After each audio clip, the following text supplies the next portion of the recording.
So yeah, my name is Ines. I am not supposed to, you're not supposed to see it this way. Okay.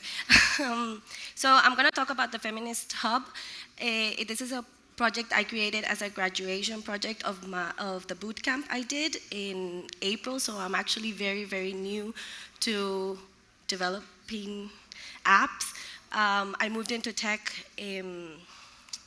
this year. I used to be a project manager in the charity sector. In August, I graduated, and this was the Feminist Hub was the graduation project, which I will show you in a little bit. And in September, I started working at a different boot camp, but as a teacher assistant. So the Feminist Hub, it's a website. My goal is to make it a website for like the go-to page for all things feminist. So how does this idea come to be?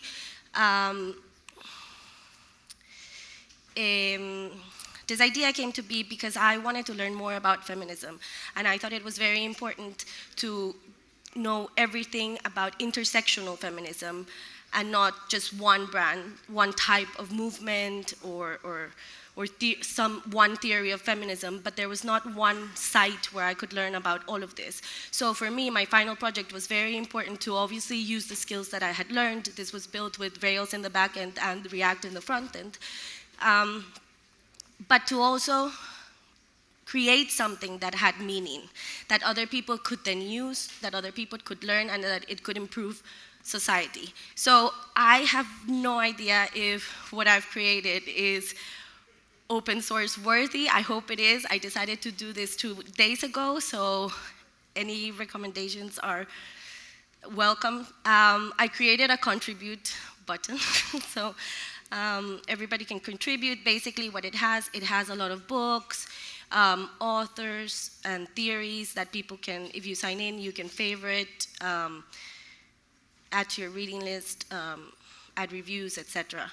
So what do I want to do for this project is I want to create a community of people, all genders or non-binary, welcome, everybody, that loves feminism and loves to improve society.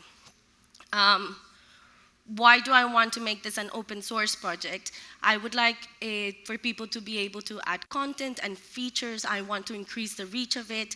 I want to make it accessible for developers and students and also for users to create, obviously, an API maybe where everybody can fetch data and use it for their own projects.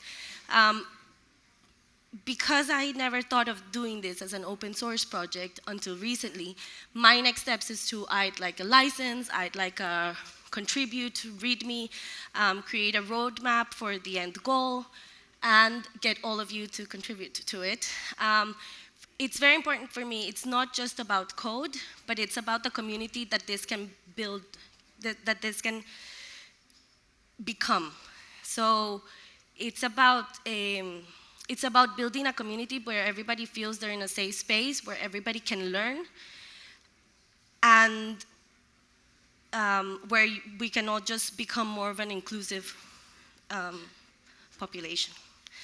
So yeah, I hope it's of your interest, and you can add not only content, but features, and maybe users can also add features, users can also add books, users can also add blogs, things about authors, theories, etc. Now it's just more of a sample of what it could be. But thank you very much. That's it.